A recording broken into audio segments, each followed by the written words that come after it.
রেজা বলল, তাহলে এখন কি করব? কি করব মানে কি? অনিকেত ভাইয়াকে নিয়ে আমরা সবাই ফুপির বাসায় যাব। অনিকেত বলল, যদি মানা করে দেয়? মানা করলে 100 বার যাবেন। একবার দুইবার কতবার মানা করবে শুনি? কাউকে সারা জীবনের মতো নিজের করতে চাইলে আঠার মতো লেগে থাকতে হয়, যাতে ফিরিয়ে দিতে দিতে ক্লান্ত হয়ে বলে, দিয়ে দিলাম নিজেকে তোমায়। নাহিদ বলল, রেজা, তুই জিতেছিস, ভাবির মতো বউ পেয়েছিস। আচ্ছা শোন, তোরা যা, আমাকে বাসায় যেতে হবে, ইম্পর্ট্যান্ট কাজ আছে। শোন, আপডেট জানাবি কিন্তু। রেজা বলল, শালা তোর ইম্পর্টেন্ট কাজ বলতে তো ভাবির ঝাড়ি খাওয়া। যা। ভালো বউ পেয়েছি, ভালো বউ পেয়েছিস তো তাই বুদ্ধি, সরি, ভালো বউ পেয়েছিস তো তাই বুঝছিস না। আমার মতো বউয়ের মতো বউ পেলে বুঝতি জীবনে প্যারা কাকে বলে। প্যারা হলেও ভালোবাসা। যা, ভাবির কাছে যা। আসি ভাবি। আর হ্যাঁ, এরপরে বার আমাদের বাসায় যাবেন কিন্তু। জি ভাইয়া, ইনশাআল্লাহ যাব। নাহিদের সাথে সবাই একসাথে বের হলো। নাহিদ নিজের গন্তব্যের উদ্দেশ্যে বেরিয়ে পড়ল। জিয়ান বলল, তোমরা কারে নিয়ে এসছো? হুম। জিয়ান চুপচাপ কিছু একটা ভেবে নয়নাকে উদ্দেশ্য করে বলে, তুমি শিওর তুমি ফুপিকে রাজি করাতে পারবে? কেন আপনি শিওর না? আপনার ফুপি, আপনি তো আমার চেয়ে ভালো চিনবেন। তুমি আমাকে আপনি করে কেন বলো? আমি তোমার পার্সোনাল প্রপার্টি, সে সবসময় তুমি করে বলবে। আর একবার আপনি করে বললে খবর আছে। হ্যাঁ গো, এত বড় এক দামড়া ব্যাটারে আমি তুমি করে বলবো? এই শিক্ষা তো আমি পাইনি। আর কয়টার খবর মিস্টার প্লেন ড্রাইভার? আহা গো বাটার মাশরুম, তুমি হাঁটুর বয়সে এমনি এমনি বলে? তোমার কর্মকাণ্ড দেখলে যে কেউ বলবে। শোনো, তুমি আমার 3 কবুল পরা বউ, অতএব আমি যা বলবো সব তোমার শুনতে হবে। না শুনলে কিন্তু থেরাপি চলবে, চুমো থেরাপি। আপনি তো আমার কবুল বলা ছাড়া হাজবেন্ড, আপনার কথা আমি কেন শুনবো? আহারে ময়নার মা, তোমার বাবা নিজে তোমাকে আমার কাছে ছবি দিয়েছে। এখনো কানে বাজে তোমার বাবার মুখের কথা। আমি মাহবুব তালুকদার, আমার একমাত্র কন্যা সোনানা তালুকদারকে নাজিম চৌধুরীর বড় পুত্র জিয়ান রেজা চৌধুরীর সাথে 10 লাখ টাকা মোহর ধার্য করিয়া বিবাহ দিচ্ছে। তারপর কি হয়েছে? তারপর আর কি? কাজে যায় বলল, বাবা আলহামদুলিল্লাহ কবুল। আমি বললাম আলহামদুলিল্লাহ কবুল। এই তো, তুমি আমার অর্ধাঙ্গিনী হয়ে গেলে সারা জীবনের জন্য। ওয়েট, তুমি তো পর্দার উপর থেকে কবুল কবুল বলেছিলে, আমি যা বলবো তাই শুনতে হবে। অনিকেত পাশ থেকে বলল, তোরা তোদের প্রেম বাড়িতে যেয়ে করিস, যেখানে সেখানে পীড়িত করার বৈধতা নেই। লজ্জা রাখ শালা। নয়না বলল, ভাইয়া জানেন কি হয়েছে? কি হয়েছে বলো? আমরা তো সবাই বাসায় টেনশনে শেষ যে কি হবে। নীলাঞ্জনা আপি পালিয়ে গেল। হঠাৎ আমার বাপ আমার হাত ধরে বলে, তোমার বিয়ে হয়ে গেছে নয়না, কিছু নেয়ার থাকলে ব্যাগ গুছিয়ে নাও, তোমাকে একটু পর যেতে হবে। আমি তো এই কথা শুনে সব শোক ভুলে হাসিতে ফেটে পড়লাম। ওই মুহূর্তে এর চেয়ে বড় জোকস তো আমার কাছে আর কিছুই মনে হয়নি। জোকসও সত্যি হয়ে গেছে তাই না? এর চেয়ে বড় শক কি ছিল জানেন? কি? এই প্লেন ড্রাইভার শয়তান বেড়া সবার মাঝখান থেকে আমাকে টানতে টানতে গাড়িতে নিয়ে এসে ফেলেছে। গাড়ির দরজা বন্ধ করতেই আমি অজ্ঞান। থাক বনু, সেসব আর মনে করতে হবে না। মনে করো ওই ঝড় এসেছিল তোমাদের এক করতে। সেই ঝড় তোমাদের জন্য মঙ্গল বয়ে এনেছিল। নয়না আর কোনো উত্তর দিল না। গাড়ির গ্লাসের বাহিরে দৃষ্টি স্থির করল। সায়নাদের বাসায় এসে সবাই নাস্তা করলো। জিয়ান বলল, ফুপি, ওমর ফ্রেন্ড অনিকেত মাহমুদ, আমরা ওর জন্য শাহনাকে পছন্দ করেছি। তোমার আপত্তি না থাকলে এগোতে পারি। তা বাবা, করো কে তুমি? ডাক্তার, BSMMU মেডিকেল কলেজে হাসপাতালে কর্মরত। আর অবসরে দুটো রোগী দেখি। কিসের ডাক্তার তুমি? কার্ডিওলজিস্ট। বাবা মা ভাই বোন মানে ফ্যামিলি ব্যাকগ্রাউন্ড কি? অনিকেত থমকালো। সে এই প্রশ্নটাকেই ভয় পায়। নয়না বলল, ভাইয়ার পুরো নাম অনিকেত তালুকদার, আমার বড় ভাই। সায়নার মা খুশি হয়ে বললেন, তাহলে আমার কোনো আপত্তি নেই এই বিয়েতে। অনিকেত শান্ত স্বরে বলল, আমার বাবা মা ভাই বোন কেউ নেই আমার জন্য, আমি একা। জানি না ওনারা পৃথিবীতে আছেন কিনা। আমি এতিমখানায় বড় হয়েছি, বাকিটা আপনার উপর ডিপেন্ড করছে। শায়নার মা চুপ করে থাকলো কিছু সময়, এরপর নীরবতা ভেঙে বলল। তোমরা যাও, আমি পরে ভেবেচিন্তে জানাবো। অনিকেত বলল।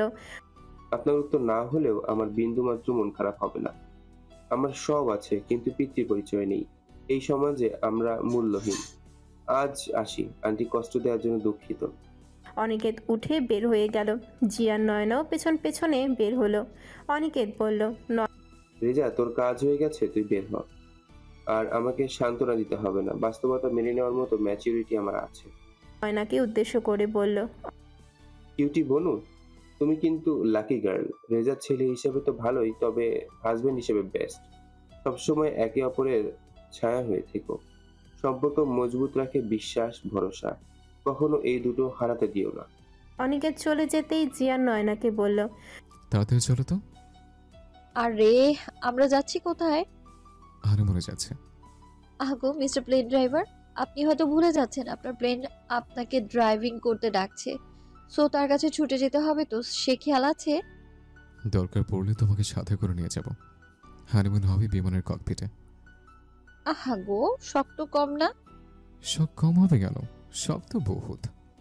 চলুন বাসায় যাব। হুম, বাসায় না। তোমার সাথে নিরিবিলি প্রকৃতিতে কিছু হৃদয়স্পর্শী কথোপকথন আছে, যেখানে শুধু তুমি, আমি আর আমাদের হৃদয়ের কথা হবে। আপনার বাসার রুফটপ কি কম নিরিবিলি? তাছাড়া সাউন্ড প্রুফ রুমের মধ্যে দরজা বন্ধ করে বুঝি হৃদয়ের কথা বলা যায় না? হুম, রোমান্টিক কথা বলার জন্য রোমান্টিক প্লেস লাগে বেব। হাঁটুর বয়সী তো, তাই তুমি এসব বুঝবে না। আমাকে হাঁটুর বয়সী না বলে নিজেকে কাকুর বয়সী বললেই তো পারেন। কি বললে? আমি কাকুর বয়সী? 28 বছরের যুবক, দ্য মোস্ট হ্যান্ডসাম ক্যাপ্টেন জিয়ান রয়েছে চৌধুরী। 17 বছরের জ্বলন্ত রূপবতী কিশোরী সুনয়না চৌধুরী। উফ, আমিও তোমার রূপে চলতে চাই। নয়না কানের কাছে মুখ এনে ফিসফিস করে বলে। ছুঁয়ে দিলেই জ্বলে যাবেন, আমি আগুন কন্যা। জিয়ান নয়নার কাছে ঘেঁষে বলে। দুষ্টু বউ, তুমি ছুঁয়ে দিলে আমি জ্বলন্ত আগ্নেয়গিরি। আমার উত্তাপে তুমি ভস্ম হয়ে যাবে। ছুঁয়ে দাও বেব। নয়না রাস্তায় বসে পড়ল। আমি কোথাও যাব না, বাসায় যাব। পাগলামি করছো কেন? তাড়াতাড়ি ওঠো। রাস্তায় কেউ বসে? নেব্বি বউ জুটেছে আমার কপালে। একদম নিব্বি বলবেন না, আমি সুনয়না চৌধুরী। মিসেস চৌধুরী, এভাবে রাস্তায় বসে থাকতে নেই। দয়া করে উঠুন। আপনি যা বলবেন তাই হবে মিসেস চৌধুরী। নয়না দুহাত প্রসারিত করে বলল। তাহলে কোলে নিন আমায়। জিয়ান নয়নাকে কোলে তুলে নিল। নয়না জিয়ানের গলা জড়িয়ে ধরে বলল। শুনুন, আমাকে আম্মুর কোল থেকে নিয়ে এসেছেন, এখন আপনার কোলে তুলে রাখবেন। আহা গো, বরকতে আদরে আহ্লাদ। চলো না যাই। না, বাসায় যাব। জিয়ান নয়নাকে বলল। এইভাবে মানা করে দিচ্ছ নিষ্ঠুর বউ। বাসায় যাব, তাড়াতাড়ি নিয়ে চলুন। জিয়ান নয়নাকে গাড়িতে বসালো। নয়না জিয়ানের কাঁধে মাথা রেখে বলল। রাগ করেছেন মিস্টার প্লেন ড্রাইভার? নয়না জিয়ানের হাতের উপর হাত রেখে বলল। ছেলে মানুষের অভিমানী চেহারা এত আকর্ষণীয় লাগে, তোমাকে না দেখলে জানতামই না। তোমাকে এখন ঘুমন্ত গোলাপ মনে হচ্ছে, জানো সখা? জিয়ানের ঠোঁটের কোণে এক চিলতে হাসির ঝলক ফুটে উঠল। তার পিচ্চি বউটা জানে কিভাবে তার বরকে মানাতে হয়, তবুও তা প্রকাশ করলো না। এই শুনছো? ওগো শুনছো? রাগ করে না প্রাণের স্বামী, রাগলে তোমায় লাগে পচা আলু। জিয়ান গাল ফুলিয়ে বলল। পচা আলু? তো রাগ করলে কাউকে ভালো লাগে নাকি, জানো না? জিয়ান নয়নার দিকে ঘুরে বলল।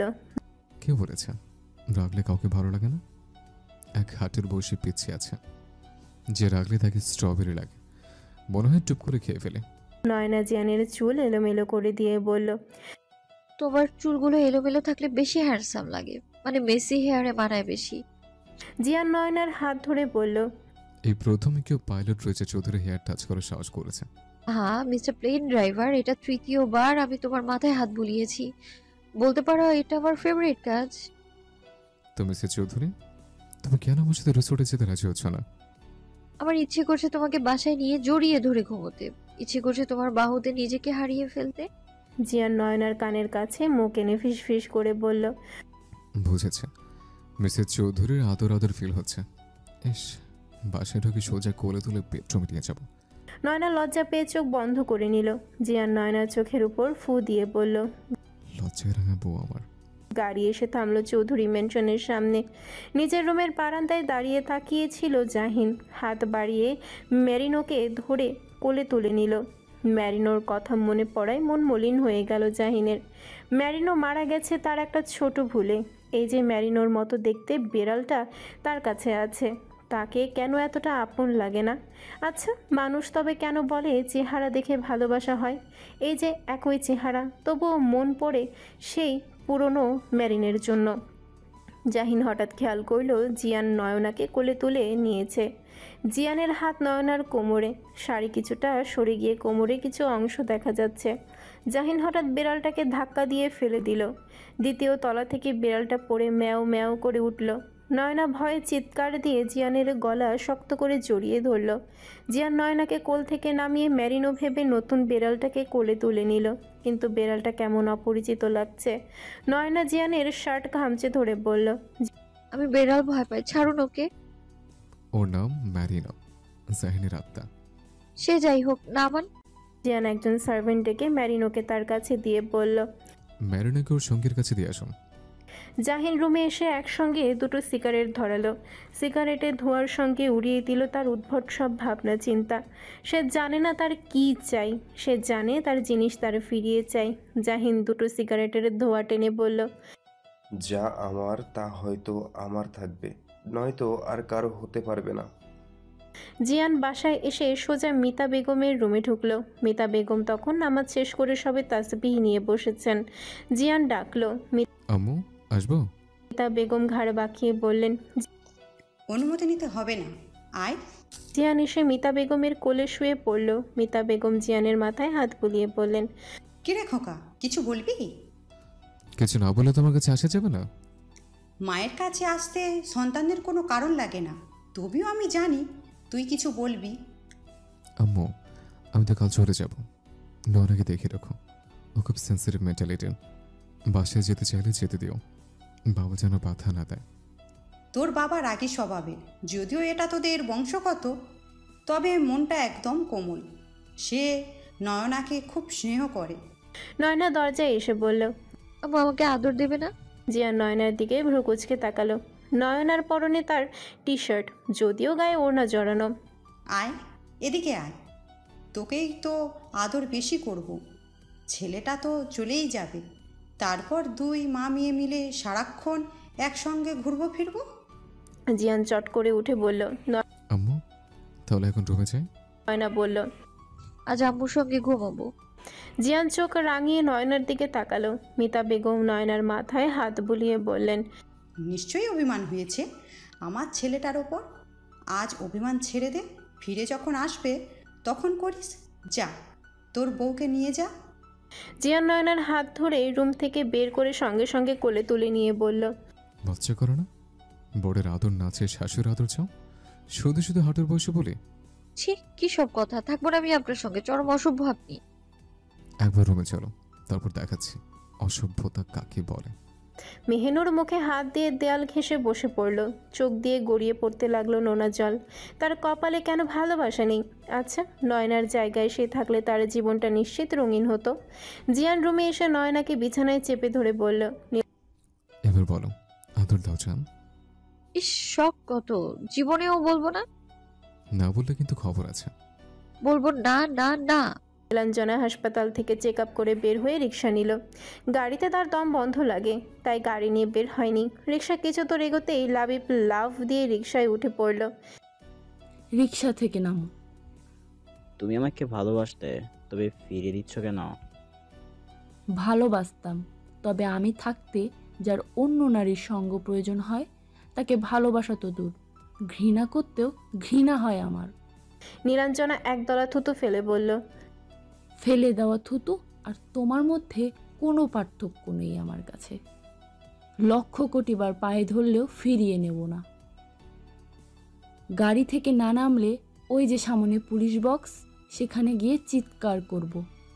লাবিব রিক্সা থেকে নেমে গেল। নীলাঞ্জনা তাচ্ছিল্য হেসে বলল, পুরুষ মানুষ জানে না নারী যত যত্ন করে ভালোবাসতে পারে তার চেয়ে দ্বিগুণভাবে উপেক্ষাও করতে পারে। প্রিয়তম মানুষও এক সময় তাদের কাছে মৃত হয়ে যায়। তাদের ধোঁকা জানার পর তাদের অস্তিত্ব থাকা না থাকা সমান। তারা চোখের সামনে থেকেও যেন না থাকার মতো অ্যাকসেস্ট করে। রাতে জিয়ান সোফায় শুয়েছে, নয়না বেডে। সকালে ঘুম থেকে উঠে নয়না জিয়ানের পায়ের কাছে দাঁড়িয়ে থাকে। হঠাৎ তার চোখ থেকে কয়েক ফোঁটা অশ্রু গড়িয়ে জিয়ানের পায়ের ওপর পড়ে।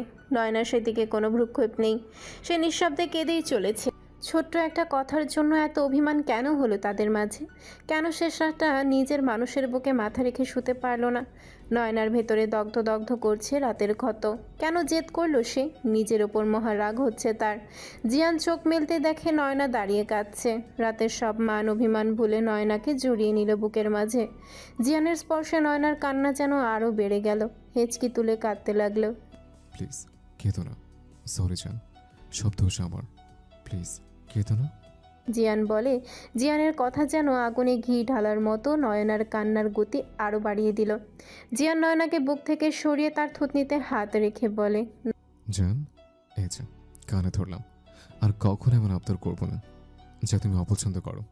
কেঁদো না প্লিজ। এত সুন্দর সকাল তোমার কান্নায় বেশাতে ঠেকে গেছে। দেখো, ঝলমলে রোদটাও কেমন মেঘের আড়ালে লুকিয়ে যাচ্ছে। নয়নার নাক টেনে বলল, সরি, আমি জানি ভুলটা আমার, কিন্তু তাই বলে আমাকে রেখে ঘুমাবে? আমার কি কষ্ট হয়নি তোমার সঙ্গ ছাড়া? কাল রাতে তুমি থাকবে না, তখন কি আমি এই দুঃখ কি করে ঘোচাবো? জিয়ানের এবার খুব মায়া হচ্ছে, সঙ্গে অনুশোচনাও। তার বোঝা উচিত ছিল নয়নার বয়সটা কম, তার সঙ্গে সে কেন অভিমান ধরল। জিয়ান নয়নার গালে চুমু দিয়ে বলে, আমি সরি জান, দোষটা আমার। আমার তোমাকে বোঝা উচিত ছিল। নয়না জিয়ানকে জড়িয়ে ধরে বলে, আমাকে অনেক ভালোবাসা দাও জান। আমি এতদিন কি করে থাকবো তোমায় ছাড়া? আমার যে তোমার স্পর্শের অভ্যাস হয়ে গেছে। জিয়ান নয়নাকে নিজের সঙ্গে জড়িয়ে নেয়, চুলে চুমু দিয়ে বলে, বাহ, রাতের অপূর্ণতা এখন ভোরের আলোয় পূর্ণ করতে চাও। বোট একটু অবচ হলেও ভীষণ সরল আর স্নিগ্ধ, ঠিক ভোরের শিশিরের মতো। নয়না জিয়ানকে আরেকটু শক্ত করে জড়িয়ে ধরে বলে, আদর করো, ভালোবাসো আমায়। জিয়ান নয়নার ঘাড়ে মুখ ডুবিয়ে বলে, এই মাতাল করা আবদার উপেক্ষা করার সাধ্য জগতে কারণে তুমি আমার শেষে স্নাত ভোরের ভেজা বকুল ফুল। আমি শুষিয়ে নেব তোমার রন্ধ্রে রন্ধ্রে থাকার সমস্ত গ্রাণ। আমার শরীর জুড়ে লেপটে থাকবে তোমার স্পর্শের মাতাল করা সৌরভ। ঘন্টা দুয়েক জড়িয়ে রইল একে অপরের চাদর হয়ে। ফ্রেশ হয়ে দুজনে একসঙ্গে নাস্তা করতে নিচে আসলো। নয়না কালো আর লাল রঙের কম্বিনেশন একটা ড্রেস পরেছে। জিয়ানের গায়ে জড়িয়ে আছে কালো টি শার্ট আর কালো প্যান্ট। নাস্তার টেবিলে সবাই উপস্থিত। নাজিম চৌধুরী বললেন, জিয়ান, আজ কয়টায় তোমার ফ্লাইট? বাবা, দুপুর 3টা। আজ রাতে আমারও সিঙ্গাপুর যাওয়ার টিকিট বুক করা। এই বয়সে আর ভালো লাগে না এসব। তুই তো ফ্রি আছিস, ব্যবসাটা সামলা।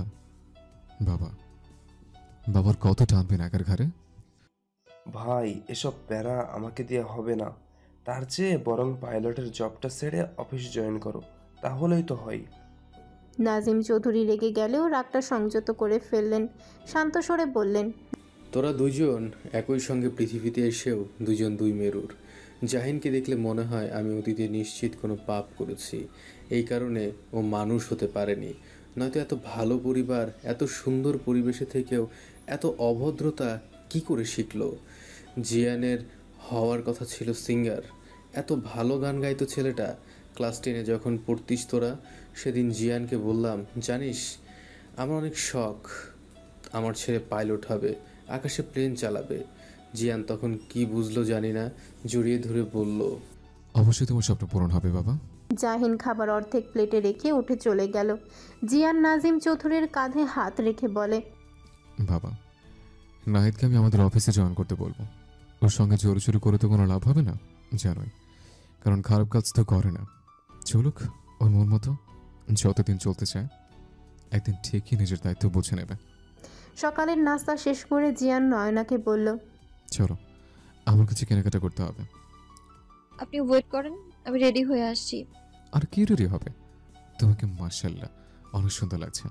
চুলটা শক্ত করে হাত খোপা করে নিয়ে মাথায় ওড়না টেনে চলে এসো। নয়না জিয়ানের কথা মতো চলে এলো। বাড়ির সামনের গার্ডেনে এসে জিয়ান নয়নার সঙ্গে সেলফি তুলল। জিয়ান নিজের বাইকে নিয়ে এসে বলে, আসো জান। নয়না জিয়ানের পাশে বসে জিয়ানের কাঁধে হাত রাখলো। শোনো বউ, হাজব্যান্ডের সঙ্গে বাইকে বসলে মাঝখানে কোনো ফাঁকা রাখতে নেই। একদম লেফটে বসো আমার শরীরের সঙ্গে, তবে না ফিল হবে বউকে নিয়ে বাইক চালানোর।